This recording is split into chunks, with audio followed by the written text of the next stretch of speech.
This episode is sponsored by State Farm. Choices are great, like with your podcasts. You get to choose what you want to listen to. And State Farm believes insurance should work the same way. That's why the State Farm Personal Price Plan helps you get the coverage you want at an affordable price and a policy that helps cover what you value most. Like a good neighbor, State Farm is there. Call or go to statefarm.com today to create your State Farm Personal Price Plan. Prices vary by state. Options selected by customer. Availability and eligibility may vary. Reese's peanut butter cups are the greatest, but let me play devil's advocate here. Let's see. So, no, that's a good thing. That's definitely not a problem. Reese's, you did it. You stumped this charming devil.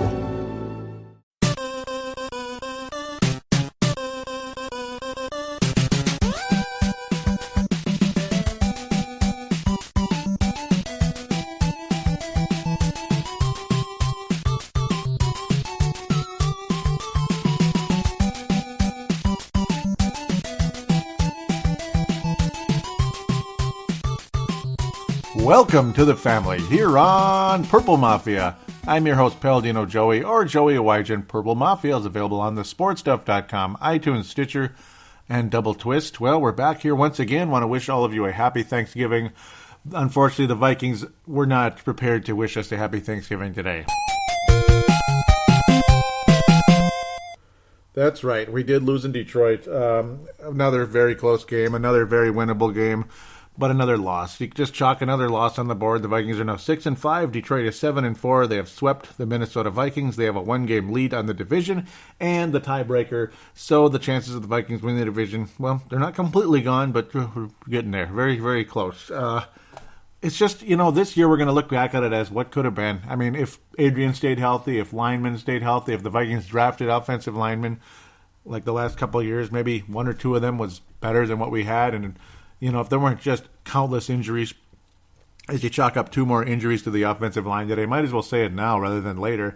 Jeremiah Sterles with the hip, and then Joe Berger, the most valuable guy, the starting center for the Vikings, the guy who beat John Sullivan out, concussion protocol. So it just never ends. It never ends. It's chalk it up, man. I mean, this is the season. Should that be the name of this episode? I mean, it might as well. I was thinking of some other stuff, but chalk it up. I mean, the whole season right there in a nutshell. Whatever, man. Vikings lose 16-13 officially. Detroit is on their way to win a division title. Those of you out there that wouldn't mind seeing Detroit win, the team, I wouldn't mind. The fan base is another story. I don't like these people, man. I'm sorry, and I don't want to sound like a rube, and I also don't want to sound like I'm generalizing, a rube Viking fan, just like a goofball rather than a semi-objective show host, even though it's a Vikings show. I don't like Detroit fans, and this kind of started years ago, like back in 2007 when I was doing YouTube, paladinolive. It was basically like the first form of Purple Mafia. They're jerks, and I didn't really interact with many. And no, they're not all jerks, but the fans at the building. I mean, I couldn't stop getting frustrated about it. Like every little thing, every little play, just like they're basically just like Eagles fans. Every little play that goes the Lions' way, it's just like an antagonistic, over the top cheering. And also at the same time, they act like they won the Super Bowl. Just antagonistic, over the top. And it's like, oh, relax. I mean, you never hear that from Bears fans. You don't even hear that from Broncos fans for the most part. Certain fan bases just drive me nuts, and Detroit has always been one of them. I mean, we're talking 10-plus years, and I went through it pretty big time in the past. They were dropping F-bombs on me because they beat the Vikings by a little bit after two teams had 5 turnovers apiece. It was the biggest joke ever. Tavares Jackson and what was the guy's name? John Kitna. It was just, whatever. Yeah, maybe you could actually look that up on YouTube. Paladino Live, Vikings, Detroit. Look that up. I was just a little bit irate at the time, too. It was pretty funny. And then you could even look at all the comments. It's still up there 9 years later. Old school, man. Old school right there. Would you believe this is the second show I'm recording today on Thanksgiving? Yeah, I'm still here, guys. I mean, I'm doing my duty, right? And I hope you enjoy it. I hope I'm not too big doom and gloom. I hope and I'm not coming on here whining about doing the show. It's fun. I did Brave the Wild earlier today. Do check that out. do check it out. It would be nice. It's called Consistently Inconsistent. It's not meant to rip or anything. Just lots of good information, actually, particularly talk about the prospects later on, but also just fun little signs I saw about the team, particularly later on against the Winnipeg Jets, but even just nice little positive things that are popping up, along with certain negative things, whatever. It just is what it is. Back to the Vikings in Detroit. The game started like, we're going to get our ass kicked. Detroit, Matthew Stafford cut through the Vikings like they were the most tender, juicy turkey in the world. It was tender, juicy. They carved us up. Matthew Stafford had the carving knife ready to go. But then luckily Sam Bradford showed up and did the same. Believe it or not, that was the whole first quarter. Now, of course, the Vikings offense was not that good the whole game, but luckily the Vikings were getting down the field at some point and did tie the game up. Matt Asiata was able to break through. The offensive line did a good job today, and I'm saying that in sincerity. They weren't great, but for the standards we're being stuck with this season, they did it. If you're looking at this season's standards of offensive line, they were awesome, to be quite frank, giving up 0 sacks. Now, Bradford was hurried significantly, and the other side of things, maybe they weren't rushing him as much. That had something to do with it because several balls were tipped. It just happened over and over again, and it ended up sealing our doom today, much to my ultra chagrin. Just screwed us over multiple times, particularly leading into the final play of the game, or final meaningful play of the game, dare I call it. But for a good portion of the game, Bradford was pretty efficient, and that was nice to see. A lot of you out there don't like him. They're blaming Bradford for the loss today. We'll get into that in the third segment. I don't know. The play calling, I don't know. Is this really Bradford's choice to constantly throw only 3 yards on third and longs? Regardless if it's Bradford, if it's Bradford's choice, like he's waiting to that point, I think it's more the plays, though, isn't it? I mean, I don't know. Wouldn't that be more Pat Shurmur? I don't know, or what Detroit's giving us, that type of thing, and you're just hoping to break 3 tackles. I don't understand that, but that goes back to Brad Childress. That's been going on forever, and back then they were blaming it on, Tavares Jackson sucks. What do you expect? He can't complete a pass like 10 yards down the field. Well, Bradford can. His completion percentage is off the charts. Of course, several of those completions were, again, short yardage. 31 to 37, 224 yards, 84%. I mean, that's efficient, sure, but again, very short passes. Matthew Stafford seemed like he owns us. Gosh, he's a lot better now. And then obviously the glaring difference in this game, the Vikings have a 3rd and 9 situation. You have to pass it, short pass, running, or like a stupid running play, like you're just giving up and trying to run the clock a little bit, that type of thing, or just trying not to force a turnover, something like that. Have a forced turnover, unforced turnover, whatever it is, for the Vikings in that situation. But the key here, this really bit the Vikings in the ass today more than ever. And again, it makes me miss Teddy Bridgewater, because what's the difference between Bradford and Stafford? What's the difference between Bridgewater and Bradford? What's the difference? Mobility, right? Now, Bradford's got a good arm. Stafford's got a good arm.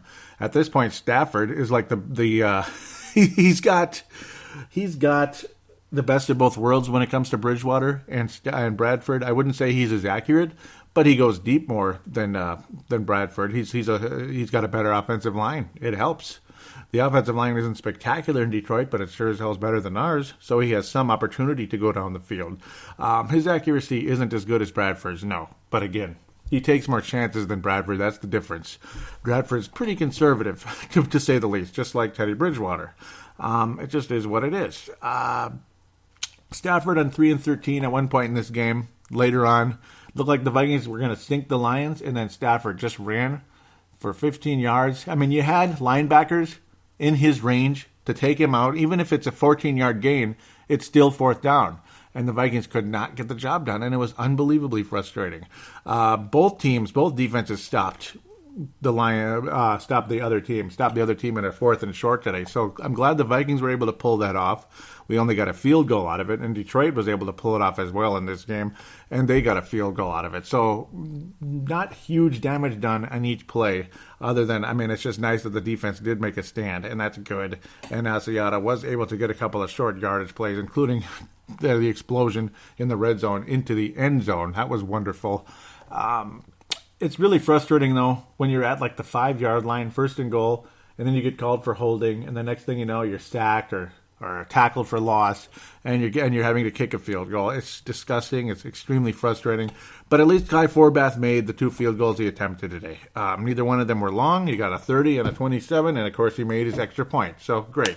Matt Prater, on the other hand, didn't miss anything either. Only had to make 1 extra point, and he did, and of course made all 3 field goals, including the game winner, game tire, and game winner.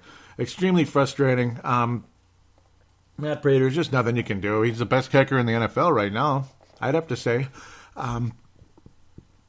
Just chalk it up. It is what it is. Time after time, though, the Vikings had the Lions in third down, and time after time, you'd see Golden Tate make a catch, Anquan Bolden make a catch, 8, 9, 12 yards downfield, and it would be first down. Marvin Jones included, Theo Riddick, a couple of short yardage receptions, only he had 19 yards in the game on 5 catches. That's kind of funny. But there you go. Congratulations to him. 13 yards, not 19, and 11 for a long. That was funny. So there were a couple of plays where it was like 1 yard, and then he would quickly be met by Hendricks, and that was awesome. Kendricks. I keep calling him Hendricks. I don't know why, but Kendricks, just physical, awesome today. Great job by Kendricks. Nice to see the guy that we loved earlier this season.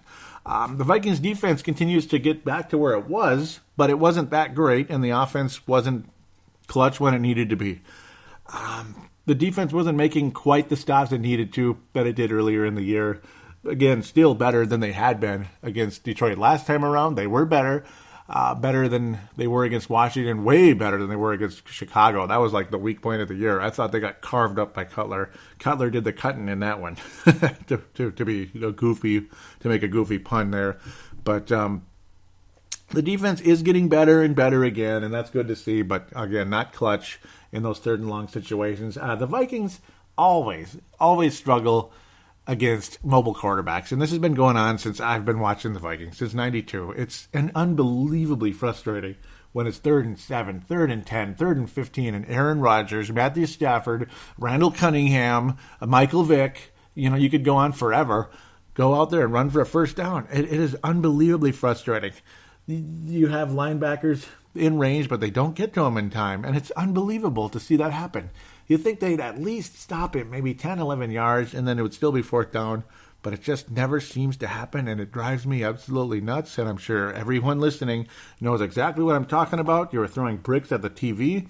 You were cursing out there, wanting to throw your laptop, your phone, whatever you're watching the game on. Of course, the TV too. And you're just left at a loss. Like, I can't believe it. Why can't you just get that stop? Because then the game would probably be just about over. They'd have to punt. They'd be deep, and we would have the ball on the 40-yard line, and we could start running the clock out, or at least hope to run the clock out. That's the other frustrating side, because when the Vikings had an opportunity to do that, Jerick McKinnon was this. That's right. 2 yards in a cloud of dust, 1 yard in a cloud of dust, or line of scrimmage in a cloud of dust. Jerick McKinnon again. Better than last game, but not that much. He was better on the receiving end than he was in the rushing. Rushing wasn't that bad, but it wasn't that good. 3.4 a carry. Yay. That's better than it's been.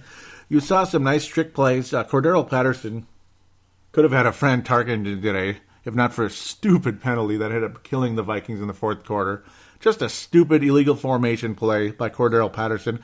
It's like you're hoping and praying. You're seeing progress from this guy. You're seeing great plays. That reverse play to Cordero Patterson was awesome. That led to a 22-yard run, and that was great. It was like a double reverse over to Thielen. It was Thielen over to Cordero. It was a reverse. Just awesome. 22 yards, but then you had the illegal formation. It's like his head wasn't in the right place at the right time. It was just, it's just classic Vikings there. For those of you that know what I'm talking about, NFC Championship game or whatever, too many men in the field or whatever it was. Just poor timing. I mean, just wake up. Be ready for this play. We need to get down the field. This is a chance to run the clock, maybe put the game on ice, go up by 10 points, even up by 6 or whatever. It's better than 3. But guess what? Yeah, illegal formation. Next thing you know, the Vikings were pinned, and they did another 3-yard play on a 9-yard, situation, 3 and 9, 3rd and 9. And what happens? There's 3 linebackers waiting for the guy, just swarming him. What are you going to do? You're going to break the tackle? Well, you got to break 3 tackles to get the first down here. Oh, he might have broke one there, but guess what? There's 2 other guys wrapping him up. Whatever. Seriously, whatever. If that's Sam Bradford's fault, I guess, because it's decision-making. It's his decision, I suppose, because there are other options on the field. But at the same time, it's the play as well, and it's really frustrating. I know you can't force the ball to one guy. Sometimes that's all that's given to you. But still, it's not winning football, and it's not going to get us anywhere. And that's what took place today. The fun plays, the more tricky plays are what are nice, and they're getting things done here. I mean, Cordell Patterson, again, the 22-yard play. You saw other plays with Thielen as well.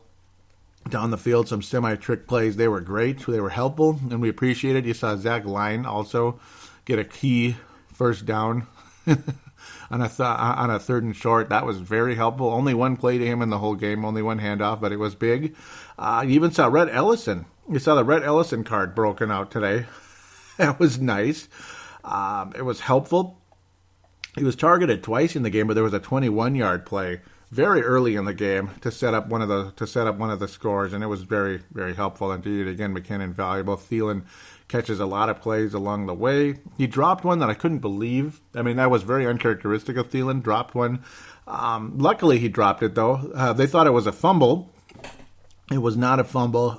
There were several plays in the game where, there were several close plays. There were multiple penalties in Detroit in the early touchdown that led the fan base booing and screaming. But they were easy calls. It was an easy hold and such.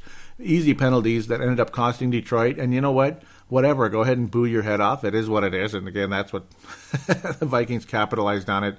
Again, that's why I called the Detroit fans childish at times. Because I think they were. Those were penalties. And, of course, there was a play very late in the game that drove me absolutely nuts. Clay's fumbled the ball. I'm sorry. He fumbled the ball, and if you disagree with me, you're wrong. And I'm not a freaking Kool-Aid drinker. He fumbled the ball. Slay. I just called him Clay. Slay fumbled the ball. That interception. Bradford forced the play. It was a nice disguise by Slay. Okay, sure. He disguised it well. He got the interception. Good on him, but he fumbled the ball. The ball was coming out before he hit the ground. It was loose. He did not have control of it. It was a fumble. The Vikings did recover. It wouldn't have necessarily helped us all that much, but at least we would have had the ball. Maybe another chance to get something done. Instead, it ended up costing the Vikings dearly. And it's just bullcrap. The Lions basically came out on the field. Prater kicks it, and what a surprise. Even though it was on the right hash mark and not the left, it's a little bit harder to slice the ball rather than hook it. Because you want to hook it, maybe, or whatever the word is. You want to hook it to the left rather than slice it to the right, but it doesn't matter. That guy knows what he's doing. He was ready to carve things up for his own turkey there. Prater was awesome in the game. No surprise, and it just kind of is what it is. Just the story of the game today. You lose a close game on the road when you can't make plays. And, of course, that call did not help. But, of course, the Vikings got calls early in the game that they deserved. Yes, they earned those calls against Detroit earlier in the game. I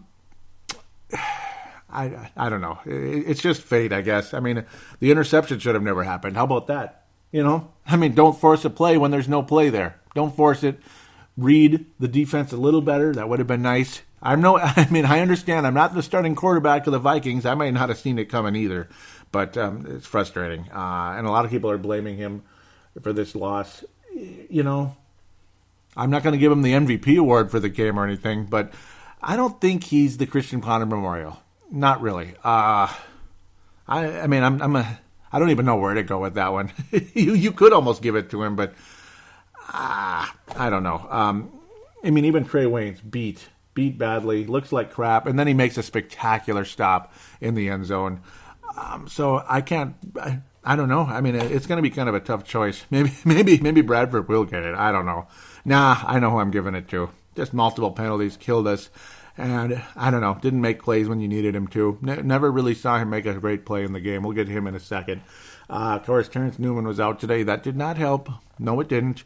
But for the first time in several weeks, Eric Kendricks looked awesome. He looked like the Eric Kendricks we knew and loved earlier in the season, making big hits, big stops. He was Johnny on the spot, huge plays on the 3rd and short. And on the fourth downs, I mean, he was so good today. He's a Fran Tarkenton winner for this game. Eric Hendricks deserves it in a huge way. Just awesome. And Daniil Hunter is going to get a secondary Fran Tarkenton award, continuing to pressure Matthew Stafford. There were many times in this game, though, God dang it, that Stafford should have been sacked, but he got the ball out just in time. Just the frustration. If he was sacked one more time in this game, we might have won the game. Twice, we for sure would have on those plays because they were big moments that would have stopped the Lions. Daniil Hunter did share a sack with Andrew Sendejo at one point. That was nice. Anthony Barr got one fairly early, but it was very valuable.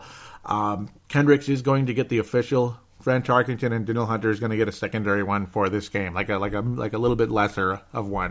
Great performance by Eric Hendricks. Trey Waynes, he's one of those guys. He'll make unbelievable plays, and he'll get beat on occasion. But that pass deflection in the end zone was a game saver. I mean, it was awesome. Trey Waynes deserves a ton of credit for that. It saved 4 points at that stage, and thank you very much, indeed, Trey Waynes. So definitely no Christian Potter Memorial for you. Today it's going to go to Captain Munnerlyn. Just stupid, dumb, weak penalties. And they were always at important times, multiple times in this game. I'm not happy with Captain Munnerlyn this year. Earlier in the season, he was pretty good. Last year, he was very good. But I don't know. I would like to believe at some point Mackenzie Alexander can take that slot position away from him, the slot corner position away from Captain Munnerlyn. It's not going to happen now because Mackenzie Alexander is not ready. He's just not. But Munnerlyn, he's nothing special in this league. It would be nice to see Trey Waynes develop and be that main guy. You saw Xavier Rhodes have good games and not so good games last year, but now he is a Pro Bowl first team NFL cornerback at this stage. I mean, Xavier Rhodes, he is an MVP candidate for this season for the Vikings. And I know that's not saying much considering how the season has gone. Like, what could have been? He has just been awesome. I mean, him being injured a lot early in the season was depressing. But, I'm missing multiple games to start the year. But, boy, ever since his health came back, oh, my God, Xavier Rhodes is awesome. Detroit avoided him considerably today, and that's the reason why. You didn't see as many pass deflections. He wasn't as visible today because they were attacking Trey Waynes. Waynes beat, but he beat them as well, and he did a good job. Too bad he couldn't pull in an interception. That's what the Vikings needed today more than anything, and that's why they lost the game. Quite frankly, yes, they could have won the game without the interceptions, but the interceptions would have sealed the deal today. 1 or 2 more sacks and at least one interception, that would have sealed the game today for the Minnesota Vikings because I thought they played good enough, but that's what was missing today. That's what was missing, the big game changer. There wasn't a game-changing play per se. There was a game-saving stop. There were game-saving stops here and there by Hendricks and Waynes, and that's why Waynes gets it Hendricks gets it today because he wasn't really beat today. You didn't really see him struggle. Kendricks for the first time in a long time. Looked awesome. And that's who Kendricks is because he was healthy this time around. He's been banged up for a long time this year. So let's wrap up this segment. Again, hopefully this didn't spoil your Thanksgiving too much. It didn't help, though. No, it didn't help. It sucks. Whatever. Only 16 points on the road against that offense, a very solid Detroit offense. I think you should win the game. Whatever. Stupid defensive plays, though, down the stretch didn't help. I can't give it to Bradford, even though you could say he's leaning more. I would say Bradford is leaning a little bit more towards the Ponder than the Fran, but he's not the Ponder Memorial winner. I'm sorry.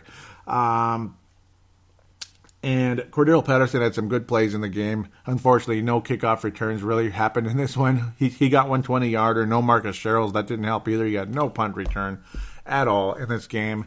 And Patterson, again, after being valuable in the game, makes that dumbass penalty. But I can't give him the Ponder, even though he could be a candidate for that as well. Just several things led to the loss today. You can't blame it on one thing.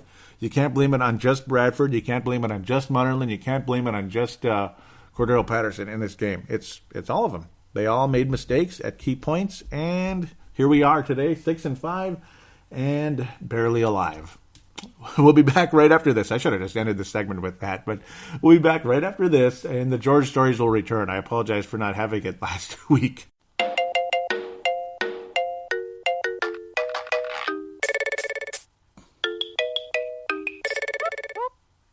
And now, another installment of George Stories. Well, here's a Thanksgiving George story for you. I almost forgot about this one, but yeah, it really happened. Back in the early 90s, I would say, we were watching Yogi's Great Escape. We used to like it back in, say, circa 86, 87-ish, me and my brother. It just happened to be on. I don't know, this must have been 91, 93, something like that. It's on, we're watching it, my dad's sitting there for a while, and all of a sudden, out of the blue, he just says, "What kind of shit you watching here, you guys?" And then we're like, yeah, let's change the channel. This is pretty dumb.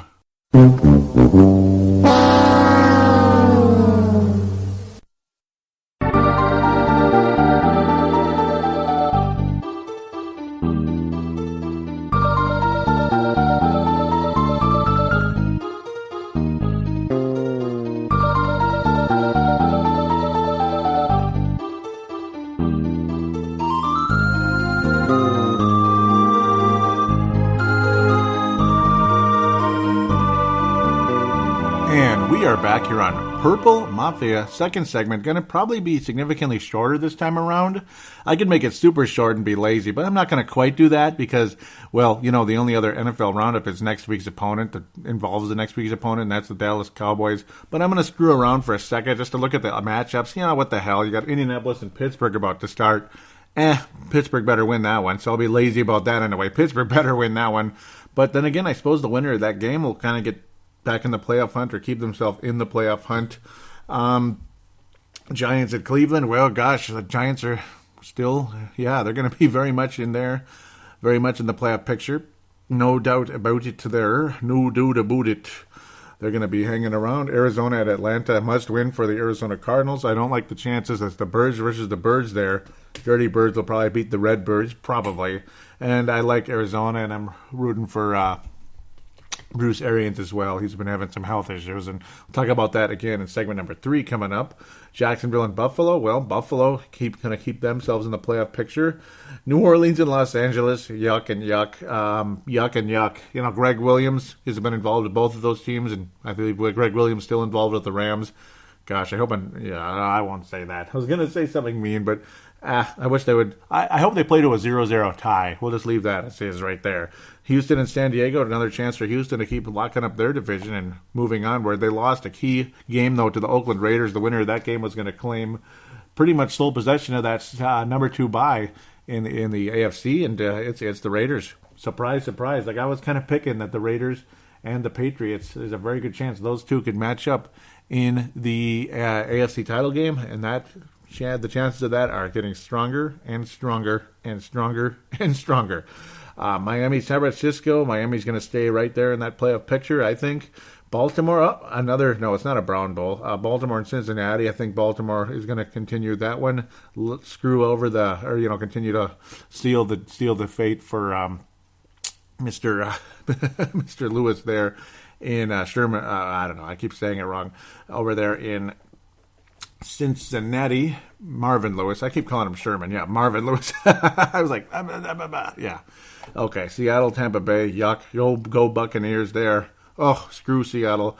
I can't believe I kept saying Sherman Lewis. Yeah, it's because he was the offensive coordinator of the Vikings. And then there's Leo Lewis, the former Viking player, and he's been in the Vikings front office at time in and out, and he's been a coach. And then there's Ray Lewis, the former Baltimore Raven. Yeah, it's kind of obnoxious. So Marvin Lewis, yeah, it just was coming in my head right as I was saying all that. New England and the Jets. Patriots will keep that thing rolling. The Jets stink.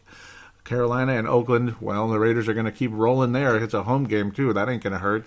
Broncos and Kansas City, classic matchup in that division. That would be Sunday night football. And the Packers and Philadelphia, two teams that looked so good earlier in the year, on Monday night football on ESPN. So that's the first NFC North game. We'll come back to Chicago. Obviously, Detroit beat the Vikings. Woohoo. Screw them. They're going to probably win the division, and that sucks. But, well, maybe they'll be the team that beats Dallas this year. I don't know. Maybe that's just wishful thinking. I don't like Dallas. I don't know. Go AFC. How about that? Just go Patriots. Screw everybody. Screw Seattle. Detroit, I guess I'd like them over Dallas. I hate Seattle so much. Gosh, the Giants would be kind of cool, but I don't want them to beat the Patriots again. That would suck. Green Bay and Philadelphia, that's two teams that have just fallen off the map after such a strong start. Philadelphia, though, it's in Philadelphia, and their home record is awesome. Their road record sucks. And Green Bay is just imploding, and they're going to fire Mike McCarthy. I can't believe I'm saying that, but they are going to fire Mike McCarthy. I wouldn't mind him here with Stan Bradford or Teddy Bridgewater as our offensive coordinator. Would he would he be willing to lower his pride and come here, a Super Bowl winning coach with the border, the border battle, like the border enemy, come to Minnesota? Maybe that would be his way to say, bleep you, Rodgers, bleep you, Packers, and all your fans and all that, talking all this crap. I'm going to Minnesota, and we're going to kick your ass for the next 5-6 years. That'd be great. Chicago and Tennessee. Boy, yeah, saving the best for last. Marcus Mariota, yeah. Even though it's in Soldier Field and it's harder to win there, Marcus Mariota will probably continue to rack things up there. The Bears are just falling off the map. They just had to have their cute little, okay, we're still in the NFL. We're still an NFL team now. Don't you be disrespecting us. We're still an NFL team. We can beat you any given day. Yeah, they had to have that game against us. That one frickin' game, and ever since then, they've sucked major you-know-what. And guess what? Yeah, they're going to continue to suck. Tennessee's going to be hanging around in that playoff picture again in the AFC. Marcus Mariota, boy, oh boy, is he a son of a gun. He really has gotten better and better and better. And, man, the Vikings beat him on the road, and it was really good. And Murray over there, DeMarco Murray, I don't know why I'm blanking again. DeMarco Murray has been so good this season.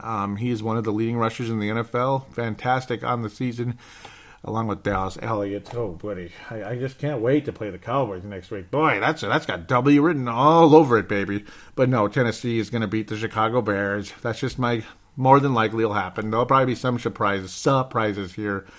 Chicago had a cute little win early in the season, and ever since then, oh God, they suck. And they just had to have their nice little wake-up party, their little homecoming, whatever the hell you want to call it, type of game against the Vikings. It just had to be that way, didn't it? Because, at least, again, the Vikings would be 7-4. You just get rid of one of these games, and the Vikings would be still right there, just hanging around. They wouldn't be in first. But just imagine if the Vikings won both of these Detroit games that were they were their games to win in both cases, and they frickin' let it go. Yeah. Yeah, 9-2. 9-2. What could have been? It's right there, even with the injuries. The bounces of the ball, little things, little plays, rush the frickin' bastard, get him on the ground for crying out loud, bat a pass away, make a play, don't be 9 yards behind the receiver, something. And the Vikings would be 9-2, they'd be 7-4, they'd be 8-3. Just one frickin' play away. One frickin' play. In 3 games in that case. Yeah. And no, that's not, and they weren't one frickin' play away. In 2 games with the Bears, you could say that with the Washington Redskins as well. But I'm just saying, if the Bears were the same awful garbage they've been all season, there it is. That's what I'm trying to say. They weren't one freaking play away from beating the Bears, but at the same time, just whatever. Just one freaking play away with Detroit. And Washington was one of them as well. The Vikings may have even beaten Philly, but we'll chalk that up as a real loss. Whatever, man. Whatever. Yeah, we're 6-5. Enjoy it. Just enjoy it. It's great. It's wonderful. Well, let's continue. I can't tell you how excited I am. Next Sunday, not this Sunday, of course. That'd be suicide for everybody involved, including the Cowboys because of health reasons. Minnesota Vikings host the 10-1 Dallas Cowboys. Yay, Dallas Cowboys. This could have been for home field advantage in the NFC. You know what I'm saying? This could have been that game. 9-2, 10-1, Just think about that. Just a couple of freaking bounces, man. And the Bears just continue to suck, or maybe the Vikings beat Washington instead of Chicago. Whatever. 9-2. Do you realize that? Do you realize the Vikings should have swept the Detroit Lions this year? Do you realize that? You just put that together and you get so mad, don't you? Okay, well, whatever. It's not happening, is it? It's not happening. Washington's still very much in the playoff picture as well, 6-4-1, thanks to their cute little tie with Cincinnati. The more you look back on that, they should have beat the Bengals, man. What are you doing? Beat the Bengals. That's going to really come back to haunt them because the Bengals stink. Dallas, well, whatever, man. I hate them so much. How can you like the Cowboys? How can you? I don't care if Dak Prescott's a good story. I don't want the Cowboys to beat anybody. Ezekiel Elliott, what a nice draft pick. What a nice job the Dallas Cowboys have done drafting the offensive line. And everybody was, or not everybody, but there were a lot of people thinking, Elliott, really? At 4th overall? Yeah, Elliott at 4th overall. I mean, well, there he is. He's a leading rusher in the NFL. Dak Prescott's one of the best rookie quarterbacks we've seen in a while. Yeah, and he wasn't supposed to be, he's supposed to be just kind of a guy coming in the draft, and maybe he'll be something in this league. He's kind of interesting. He's kind of good, kind of like maybe like Kirk Cousins was kind of like that coming in. People weren't expecting him to necessarily be a starter. Now, he had a hell of a game against the Cowboys. We'll give him credit there. I mean, just a hell of a game. Just lighting up the Cowboys. He was great. 450 yards, 77.4%. Let's just say 75, 77, whatever the hell. 3 touchdowns, no turnovers, quarterback rating 120.7. So, well, Kirk Cousins makes it look like you can pass on this Cowboys team. And, yeah, you can pass on them, sure. But they'll just come right back and beat you another way, beat you on the ground, or Dak Prescott will break tackles and get the key first down. There's no way the Vikings are going to win this game. All the Vikings' weaknesses are spelt out right here with the Dallas Cowboys. The offensive line's good. Vikings pass rush is supposed to be their strength, but it's become a weakness at times. And it was better. It's been better the last 2 weeks, but not as good as it was earlier in the season. You have an offensive like that, a line like that, you can't pass rush the quarterback. The guy is going to break tackles, or is going to rush for key first downs. He's pretty damn accurate as well, doesn't make mistakes, and you have the best running back right now. The best the rushing leader in the NFL, and Ezekiel Elliott. Crap. How the hell are the Vikings going to win this game? Seriously. They're not. They're not. Dak Prescott didn't have to do a whole lot today, and he still managed to get 200 yards and throw for a touchdown. Just efficient, smart, good. Elliott, 197 yards on the ground. 97, not 197. 2 touchdowns. Dak Prescott ran it in for a touchdown as well, along with his 39 yards.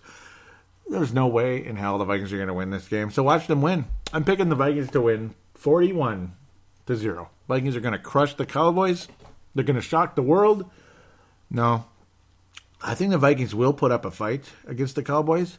But you know what? If you're going to put up a fight and lose, it's just the same old thing. I mean, losses are what they are. You chalk it up as a loss. Chalk it up as a loss. Chalk it up as a loss. 5 freaking times you chalk it up. A batted pass at the last second, a tip, interception, strip sack. Chalk it up as a loss. Damn it. It doesn't matter if you lose by 41 or by 1. It's a loss. And that's why we are where we are right now. And that's why the Cowboys are where they are. They're 10-1. They're winning everything right now. I don't think they're going to, I really don't think they're going to win the Super Bowl. I think the Patriots are going to beat them in the Super Bowl. That's my belief right now. If the two teams face, if the Cowboys do get there, and if the Patriots don't somehow get waylaid at the last second by some stupid team like Denver or even the frickin' Oakland Raiders, which would be quite a story. Cowboys and Raiders would be pretty interesting. I would not be cheering for the Cowboys in that game, if you could tell. But man, maybe the Giants will do something about it last time around. This could be gearing up for another one of those giant miracle runs, like when the Giants went into Dallas back in 2007. The Cowboys were awesome. Giants rolled on in there and said, "Get the hell out of here! Who are you? Who the hell are you? Ooh, you're 13-3. You're the best team in football. No, you're not. Go home, bitch." That's basically what they said. Pardon my French. And the Giants did what they did. Don't be surprised if something like that happens, but you can't really pick that yet. I'll pick it when the playoffs come around. Maybe the Giants will win another game. Who knows? But they are 7-3 and very, very, very much in the playoff picture at this stage. Washington losing today did not help their chances at all. It is what it is. Once again, did not help their chances at all. Cowboys, their defense isn't that great, but it's not the worst thing you ever saw either. They didn't get any sacks on Cousins today. But the Vikings pass rush on Cousins wasn't so good either. He's more mobile than any Viking quarterback at this point. Of course, well, there's only one Viking quarterback that you can think of. He's mobile enough, all that. That is kind of surprising, though. But Washington's offensive line is decent. They're definitely good enough. So you have that going for them. Washington only managed 1 sack in the game, but that's Ryan Kerrigan, one of the best, one of the best players out there, one of the best defensive players in the NFL. He's a fantastic player. He was a huge killer for the Vikings a couple of weeks ago. I don't think the Vikings are going to beat this team, and I really want them to. So you have Dak, then you have Dez Bryant, who's one of the elite wide receivers as well. You have smart defensive players on Dallas. I don't know, man. It's a beatable. The defense is beatable, but I mean the offense is outstanding. And again, they don't make mistakes. And when you have an offensive line like that, I don't know. There's no way I can pick the Vikings to win this game. I'm not trying to preach doom and gloom. It just is what it is. And even if something happens where Prescott is just absolutely awful, Tony Romo, I mean, I don't know. He's still pretty good. He's the kind of guy that doesn't respond as well to a pass rush, but still, I'm not that confident in the Vikings getting the job done against him. I'm not. I mean, the Cowboys are on a run right now. Man, I wish the Vikings had beat them. But I think the Cowboys are going to get the first downs they need, and they're going to get in the end zone. They're going to do what they need to do, and that's why the Vikings aren't going to win the game. It's just that simple. A lot of the Vikings' weaknesses, the run defense has not been that good. For the Vikings to win the game, it's going to take spectacular plays. It's going to take turnovers. It's going to take Kendricks being somebody like Kendricks making unbelievable stops, tackles for loss, goal line stands against, or goal line, or third down and short type of stands against the Ezekiel Elliott's of the world. It's going to take Daniil Hunter breaking through that offensive line, and getting to Dak Prescott. The Vikings might make some plays. They may put up a pretty good effort in this one, but I would be beyond surprised if the Vikings won that game. But also that would piss everybody off at the same time, because I'd be like, what a tease. Where was this? Where the hell was this against Detroit? Twice. Where was this against Washington? Where the hell was this against Jay Cutler? I mean, non-existent. Oh, yeah. It sucks, man. It sucks. It truly does. So here we are right now. I'll pick a final score in this one. Dallas beat the Washington Redskins today 31-26. Again, Kirk Cousins, awesome against the Vikings, awesome against the Cowboys, and he's been really good all year. There's a reason why RG3 was benched, and we'll never see him again. He's just whatever, and again, he can't stay healthy anyway. We'll never see him again. Screw RG3. He's garbage. Garbage 3. Final score in this game? Dallas 28, Minnesota 24. It's going to be close. It's going to be frustrating in the end. The Vikings will make things very interesting. They will make plays that maybe other teams didn't, but it won't be enough. It just won't be enough. I don't think the Vikings or the Cowboys are going to romp all over the Vikings, but I don't think the Vikings will win the game anyway. 28-24. Dallas Cowboys defeat the Minnesota Vikings in U.S. Bank Stadium to chalk up yet another loss and a .500 record. Yuck.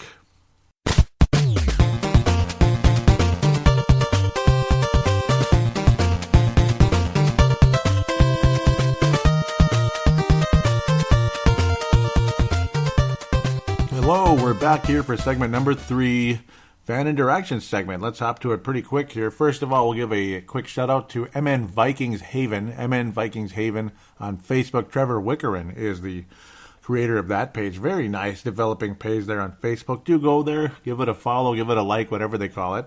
Join and conversate on there. Don't forget about the Purple Mafia page, though, if you could. Facebook.com/Purple Mafia. Facebook.com/Purple Mafia. Please go there, click like. Also, the Twitter account is at Purple Mafia Show. We're going to go to Twitter first, as per usual, as the new usual anyway, the last year or so. Tanae Brown out of New Zealand, kind enough to like and retweet episode 229. Thank you very much. All about the pass rush. This one is chalk it up. Malcolm McSween out of Northern California said another mixed extra point. Yeah, he was liking my post, right, or liking my tweet where I said another mixed extra point. Blair Walsh has cursed the NFL. That's for damn sure. We'll see if that continues this week. There was a tweet out there. Xavier Rhodes with the longest INT return touchdown in Vikings history. That's pretty cool. And people wanting a Pro Bowl vote there. These are just like major notifications that get a lot of responses. Pro Bowl votes for Linval Joseph, Xavier Rhodes, Kyle Rudolph, Stephon Diggs, CP84, Flash P84. It's kind of a goofy name. Harrison Smith, Everson Griffin. Yep. Well, I don't know. I don't know if all of those guys should be in, but you get, especially this year, they won't. Tanae Brown out of New Zealand saying, Happy Thanksgiving, mate. Now let's go Vikings. Thank you very much. Mad Martin also said that our defense make a trip to Detroit after that first drive was terrible. And yes, we're missing Newman. Mad Martin was saying, he's saying, Happy Thanksgiving, my purple brother. Hope this does not ruin the day. It didn't ruin the day, but it was disappointing. It kind of put a damper on it for a little bit. Mad Martin was saying, the refs were liking us, and A. Brown was saying we got incredibly lucky on that drive to get the touchdown, after multiple calls, holding on Detroit. Thank God for that. We'll take it, and they can complain and whine about it all they want, because, they won the game anyway. Woohoo. That sucks. Tanae was saying, he liked a tweet I was mentioning, saying, thank you, or the Happy Thanksgiving, and Happy Thanksgiving to you, Mad Martin. I know, even though it's not, and to everyone else out there, I know you guys are not from the United States. Tanae, of course, from New Zealand. Mad Martin out of Scotland, and thank you for being thoughtful. We really appreciate that. We really do. I believe I do speak for all the Purple Mafia Nation out there that's from the United States. I would say thank you very much. We really appreciate that to Tanae and Mad Martin, Dave Martin out of Northern Scotland there. Tom Hohen was saying 11 because I said, how many times do we need to go for it on 4th and down and fail to get it? And then Tom Hohen says 11, and I'm like, yeah, pretty much. Ali Sidikai was saying how the first half could have been worse. Gotta score points now, and yes, the Vikings offense was a little better in the second half than against Washington. That's nice. Washington, we didn't do jack bleep. But yeah, I was also ranting about the halftime shows and everything. Everybody makes such a big thing out of it. I don't like halftime shows that much. They're too long. And it's overproduced. It's just too much. And it's not, most singers aren't that great anymore. Today wasn't too bad. At least it wasn't Beyonce or Britney Spears. I refuse to watch. If I see Beyonce, Britney Spears, Jay-Z, any of those kind of people, I don't know. I don't know. I just turn the TV off and walk away. Katy Perry, same thing. I don't like when they open their mouth. I don't like anything they say. And I don't like anything they sing either. Just off. I'm out until it's over. So, Stefan Diggs, of course, is not available today. That didn't help. It really didn't. No, I do, and I do understand that. I didn't even talk about it early on. Obviously, there were multiple people missing today that did not help the Vikings' cause, but they still easily could and should have won the game. I mean, seriously, they easily could and should have won the game. I understand there was no Stefan Diggs, no Marcus Sherrills, no Terrence Newman. It didn't help. But still, 16 points by Detroit. 16 points by Detroit. Vikings should have won the game today. Just key mistakes by certain players. And yes, you know them all. I talked about all that in the first segment. Malcolm McSween exactly saying the little things. Yes, right there, the little things. The little things. Exactly, little things. That's what's killed the Vikings the whole season. Dave Martin saying turning into a very disappointing season after such a great start. 2 defeats to the Lions. Season over. Yeah. Yep. Very disappointing season for what we had. What could have been. And yes, the injuries. The injuries definitely have mounted. They definitely have taken their toll on this team. Same thing happened to the Steelers years ago, and probably this year too. But they have this promising team, and there's just eventually too many losses, and downhill it goes. Stell Spice was out there saying, and she didn't tweet me, but she was saying about how, anybody want to come over and get drunk with me? It's like, no, I don't get drunk, so I'll have a beer or two, but I'm not into getting drunk, so it's like immediately no.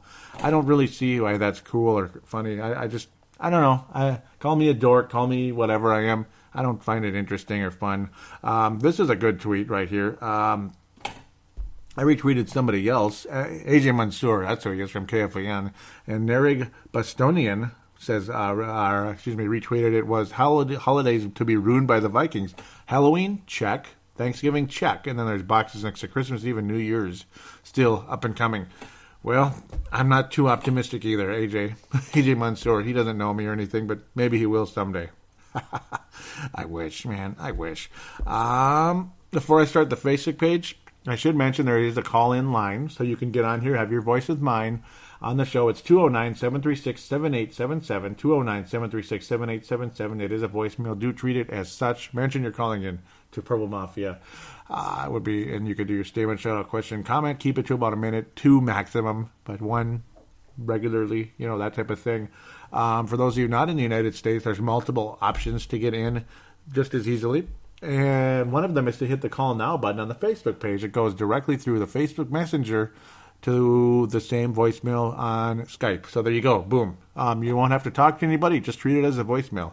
The other route to go, which Tanae has done on Timberwolves Explosion, and this was, of course, before the call now button was around, but still very welcome to do this, the audio submission route. That's the podcasting world. That's a podcasting term, audio submission, where you record a submission yourself on either on your computer or your smartphone, and then email it in, paladinolive@yahoo.com, paladinolive@yahoo.com. All this information will be in the show description.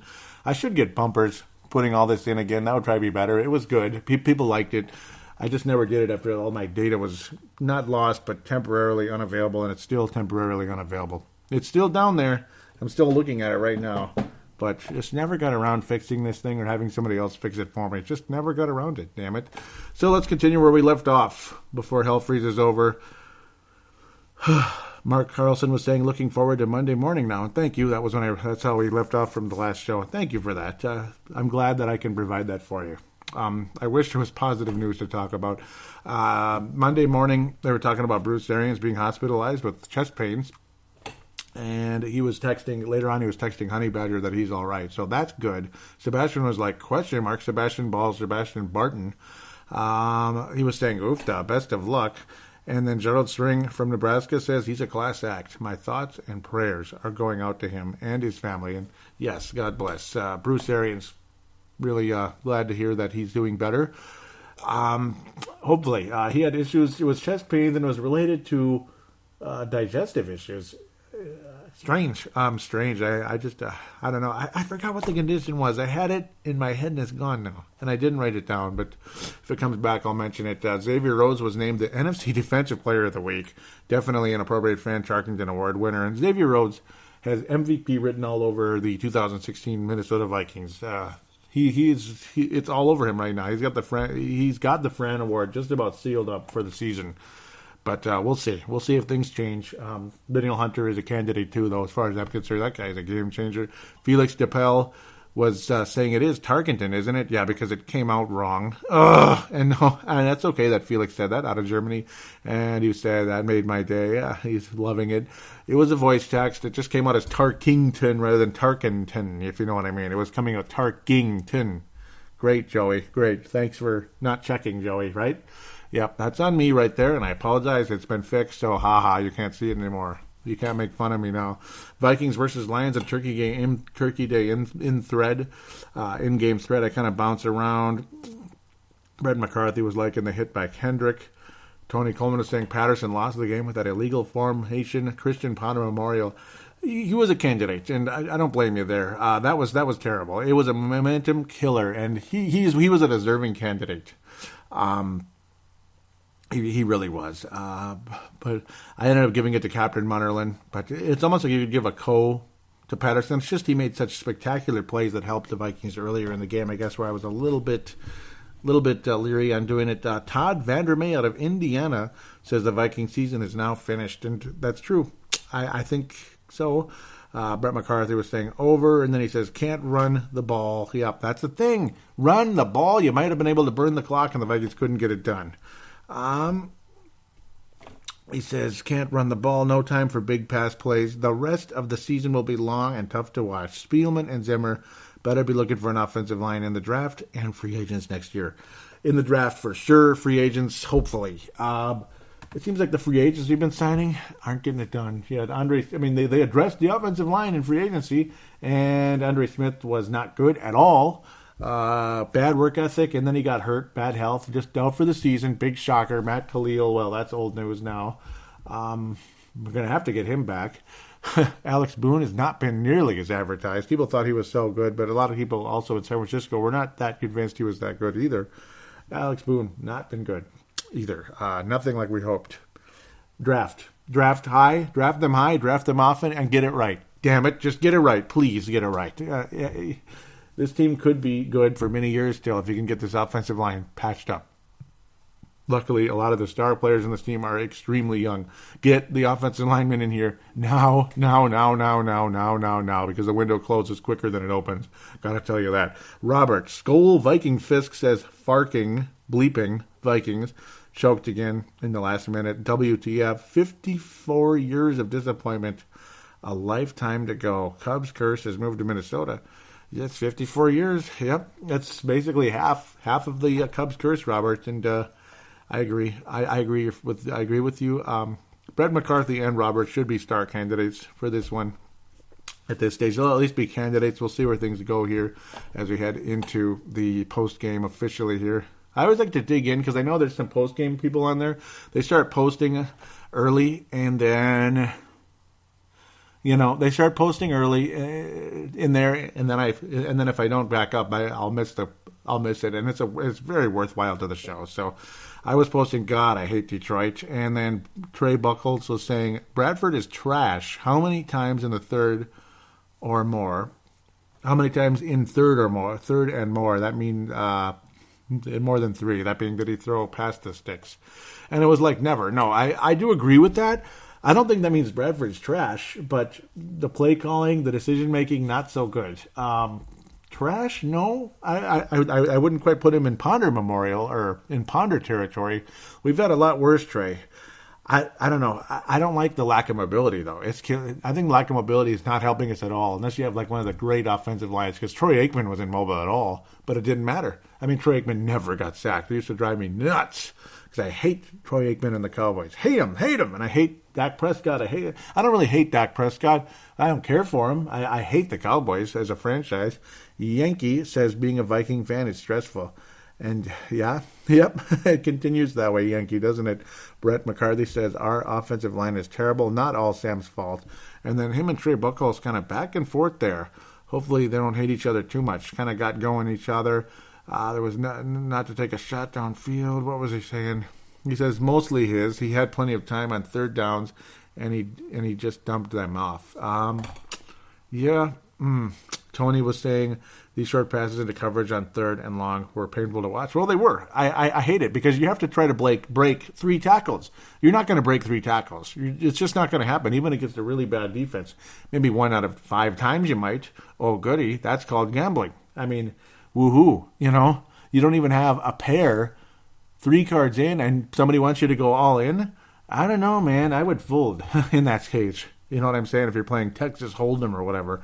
I don't know. That's not going to get it done. Come on. That's not good football. Yeah, no. Tony Coleman or Brett Carthy was saying it's painful, and then they kind of keep going. Brett was saying, Trey, all of our offensive line could block, so we could run the ball if all of our offensive line could block, but they can't. So you can't blame the quarterback. Our own line sucks. So he was saying that they had enough time to throw. He just didn't. Yes, no, maybe so. Some plays yes, some plays no. I don't know. I'm not gonna agree or disagree with either one of you. I'm maybe slightly leaning towards Brett on this one because I don't think Sam Bradford's the problem, really. I don't. The O-line is worse than anything. Detroit gives you what they did. That's one of the things that sometimes that's all you got in certain situations. Bradford probably had to get rid of the ball pretty early. I don't think he had a whole lot of time, so I'm leaning Brett's direction in that one. Now I left the thing, and there's more to get to. Patrick Grant says, craptastic efforts. Yeah. Jesse Ball says, better luck next year again. Ben Sterling says, Bradford sucks. I'm bringing out my paper bag again. Brett McCarthy says, our offense sucks. Let's see you back there. I'm thinking meaning offensive line. They can't. Yeah, he does. They block for crap. They can't block for crap. I don't blame the quarterback. And we have no running game. What do you think is going to happen? And yes, I was saying the offensive line was good today and not allowing a sack. But, still, Bradford was pressured quite a bit. He had to get rid of the ball quickly. And, of course, his lack of mobility is my biggest frustration. And yes, Tony Coleman, he reposted it anyway. That's good. Just in case I didn't get back there. He says, yep, that Patterson lost the game with the illegal formation, Christian Ponder Memorial Award. Yeah, very much a candidate with that. I mean, he's still right there with it. He's still right there with Captain Wonderland. Mark out of Iowa says, and then Gerald, yep, here comes some heavy hitters. Yep, of course, along with Coleman. And, of course, Brett McCarthy, who's been fantastic all year. Just fantastic. Where are we? Mark Carlson says, disappointed, disgusting, and wondering, what the hell? This game wasn't a playoff game, but now I feel pending doom as I look at the rest of the schedule, including Dallas, right? Yep. He says, and one last thought. I think Joey is right, as he stated in the last podcast. It's the little things that are making the difference. And yeah, it's the little things that are making a difference. Yes, and Malcolm also said that. That must be my quote from the show, I guess. I didn't even realize it, but yeah, I guess I did say that. And yes, it is the little things that are making the difference, and it still shows. You know, just little things. Finish the damn tackle. You know, knock a pass away once in a while. You know, don't be 9 yards away from the wide receiver. You know, sometimes that'd be nice. Like, seriously, on some of these late game plays when you're playing with prevent defense, that would be nice. Gerald String. Whoops. Let's go. Come on, just do it. There we go. It says, Gerald String out of Nebraska says, was a tough loss, and that's about all there is to it. The O-line is forcing us into short, routes. Well, which still almost worked. Almost. The play that killed us was that last third down when we were driving prior to Detroit's field goal drive. Detroit played almost a perfect game to beat us. Probably Stafford's best year in quite a while. Man. Yeah, the third down when we were driving prior to Detroit's. Yeah, when we just didn't get the play. We didn't make the play, you know. And, of course, again, Cordell Patterson screwing us along the way. And Robert Fisk also, yep, he must have copied and pasted the last one. He was saying, the bleeping Vikings choked again at the last minute. WTF, 54 years of disappointment, a lifetime to go. Cubs curse has moved to Minnesota. And yes, it has.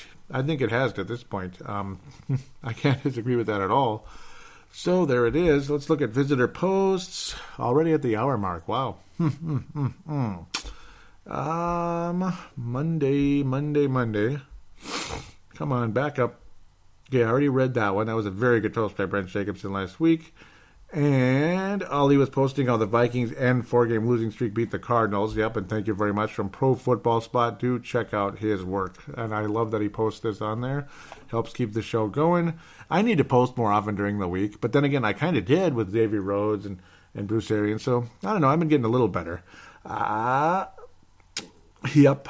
Sebastian was saying how posting a picture of when you think you had a bad day. Thank God you're not this Fox guy. Yeah, he was getting run over basically as they were coming into the coming out of the tunnel. He basically ran into a car there. Good job, or a stampede of elephants there, right? Gerald String wrapping up the Facebook section saying Happy Thanksgiving, Purple Mafia Nation. Hey, it's also game day. Skol Vikings. Let's go get this one. And thank you very much, Gerald. God bless you. Big time. I'm going to give a shout out to Sebastian Barton, Purple Press Box on the speaker application that's on all smart devices, Apple and Android at the very least. It's Spreaker. It's basically streaming audio. So you have to have an internet connection. Instead of like downloading it, it just kind of keeps coming. You know what I mean? It's like audio YouTube. That's basically what Spreaker is. It's like audio YouTube. So obviously you have to have a connection for anything. Like for podcasting, you download it on your Double Twist on Android or Stitcher or, of course, Apple iTunes. You download it so you have internet connection, but then once it's downloaded, it's on there. Whereas Spreaker, it has to be connected to Wi-Fi somehow, some way. So just giving you a little FYI for that one.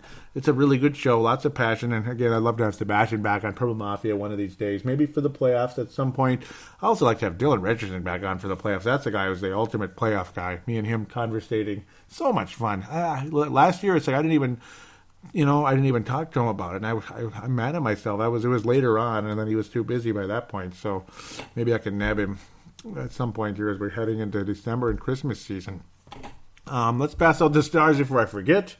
Gold star, who's it going to go to? Boy. Who is it going to go to? Gold Star is going to go to. And by the way, yeah, I missed Justin Mayer Henry. No posting today. I don't know what happened. Hopefully he's not mad at me. No. I think he likes the show. He probably was just posting on his own, I suppose. Had some pretty cool posts, too. It's a bummer he didn't post in there. Maybe he was bored with the lack of interaction on some days. Damn. So who's going to get this? Who should I give it to? Now I'm blanking. Doggone it. I'm going to bounce back a little bit, see what's going on. Gold Star for the day is going to go to Brett McCarthy. Very active all season, but of course lots of good comments here and talking about the O-line and stuff. And good conversation back and forth, kind of keeping this page alive during the games and after the game. Really good. Brett McCarthy, Gold Star for this show.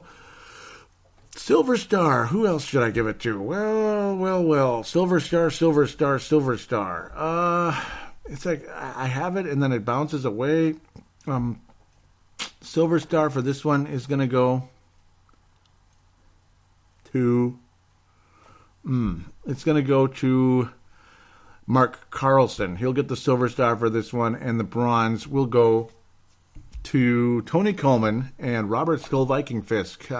Passionate there on both of them. Reposting and such too. You guys will get the bronze star for this show.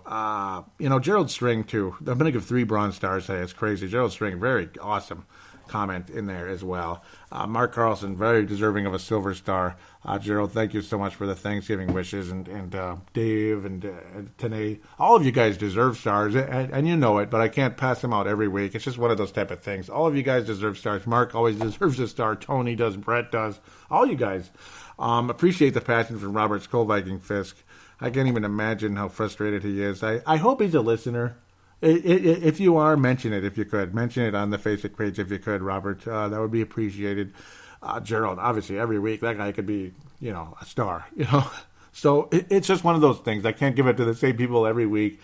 And the ones that got it today very much deserved it as well. So, like Dave Martin always could, too. It's just so many times. Hearing from Mayor, it's just some of you post some weeks, some of you don't. I understand you're busy. Stuff like that. So hope you all had a happy, safe Thanksgiving. Hope you enjoyed the food. Hope you had a good time with your family. Hope you avoid any type of differences, be it politics or just maybe family politics per se, or feud, whatever the heck it is. Who knows? I just hope everything was all right for all of you out there, that you were able to set aside this and that, including politics, of course. Like a lot of that's a big story now. Oh, this guy was that. This guy was a Trump supporter, so now we're going to give him hell. You don't need to do that. Just let people have their Thanksgiving. You can, let people vote for who they're going to vote for. I'm not going to hate on a Hillary supporter. I wasn't going to vote for her. Just wasn't going to do it for my own personal reasons. I'm not going to come out and mock and anger and annoy the person. Now, I didn't have to deal with that today or anything, but if I did, I work with, trust me, we're talking 80 to 20% ratio, Hillary or Bernie, whatever the heck. Did I once start a conversation with them on it? Did I once try a fight, interact with them? Hell no. No. Let's all just work together, get our job done, and go home. I'm not there to start a battle with people, but oh boy, people like to start it on your end. So I'm not trying to say one side is better than the other, but regardless, whoever you are, stop with the hate, please. That's all I got to say with that one. Please stop with the hate. And I did appreciate the Thanksgiving message Trump did give. It was unbiased. It was what do they call that word? Bipartisan. It was just about Thanksgiving, and that's it. It wasn't about, we're better than you, and boo-boo. It had nothing to do with that. It wasn't about politics at all, so that's good. Just take it as is. Treat Thanksgiving what it's supposed to be. Treat Christmas what it's supposed to be, including all of you doggone Black Friday shoppers out there. Especially because nowadays Black Friday is Thanksgiving Day. So you can't even have Thanksgiving anymore. It's just Christmas, and that's it. Thanks Christmas. It's Thanks Christmas. Bye Thanksgiving. It's Thanks Christmas. Have your turkey, stuff it in the refrigerator. We'll eat that later. Yeah, Oh, I gotta go get a TV. I gotta go get a TV. Gotta get it now. I have to have a TV. It's the only day to get one. Oh, great, it's gone already. Well, bullcrap, because some imbecile sat there for like 12 hours and luckily for them, not sub-zero temperatures. Stuff like that. There's always that crap too. I mean, 90% of the time you don't even get it. So it's almost like just shop online. If you're gonna Black Friday shop online. But be what's the word? Responsible if you could. I don't know. It's up to you if you want to overspend. But I would hope people are responsible. They don't blow all their money and max out credit cards. But I don't know. It's your business. I just hope for the best there. I'm looking at the tree right now. It's undecorated, but it is lit up and it's beautiful. It's not a real tree. It was for years. It's but I have one from Target. Very nice little guy. Staring at it it's standing right next to the apartment window. It does have a star on it and nice looking lights. It's got that early 90s, mid 90s look to it. Would prefer the even older ones, but it's close enough. It's got that it's kind of got a pastel color to it, which is, again, that's kind of like mid-90s-ish when it came to Christmas lights. I used to see that like 92, 95-ish. So is what it is. Hope you're enjoying yourself. Hope you enjoy Christmas. And if you don't celebrate it, your Kwanzaa, your Hanukkah, God bless you all, regardless. Hope everything is... hope you're going to be safe. I also hope that there'll be like more of a real winter. It doesn't have to be sub-zero temperatures and wind, but just a decent amount of snow and not just Seattle weather all winter. Again, I hate that crap. Oh, but those of you that like it, well, okay, enjoy it. It's here right now. So take care. We'll hope for the best. If the Vikings beat Dallas, yay, but it may be too little too late. Maybe they beat them and they run the table. Hey, that might be the way to go. Mark Rosen, they're going to have to run the table. Maybe they could. They won 11 games, He's just kind of saying that tongue-in-cheek, I'm sure, though. All right, so let's just wrap things up. Do take care. Happy Thanksgiving once again. God bless America. God bless everybody. For now, God bless everybody. And we'll talk to you in about, I don't know how many days, like 8 to 10 days-ish.